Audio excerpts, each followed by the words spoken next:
عايز اقدم نصيحة مهمة جدا لاخواتنا الامهات. بلاش استعجال، بلاش صربعة. دايما الاستعجال بيضر الطفل. في امهات تلاقيها دايما مستعجلة، عاوزة الطفل يسنن بسرعة او يزحف بسرعة، وهي شايفة انه متأخر عشان بتقارنه بحد من سنه.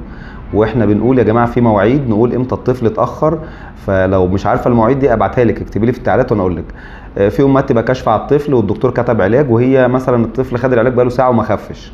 فلما بتكشفي والدكتور يقول لك مثلا الطفل هيقعد سخن من 3 ل 5 ايام، لازم تصبري. ما تروحيش بقى ايه لا وازاي وهنزل الطوارئ واشوف دكتور يكتب لي حقن مضاد حيوي وما اعرفش ايه.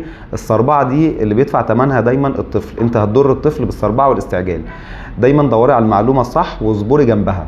يعني اتاكدي ان ابنك ما عندوش مشكله ومش متاخر بتعليمات الدكتور، طبعا مش براي الناس اللي حواليكي. اطمني ان ابنك ما عندوش حاجه خطيره لما كشفت عليه وقال لك اصبري على العلاج هيجيب نتيجه مع الوقت، فتصبري. وبلاش ان انت تقعدي بقى منهاره والسخونيه توترك والترجيع يوترك. خلاص الدكتور كشف وقال لك اهدي، هو تعبان ولكن هياخد وقته.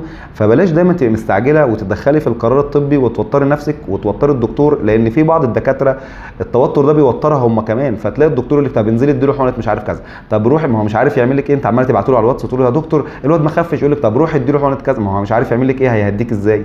خلاص. فده بيأثر على القرار الطبي عند بعض الدكاتره، مش كلهم. في دكاتره انا ما حدش يأثر عليا.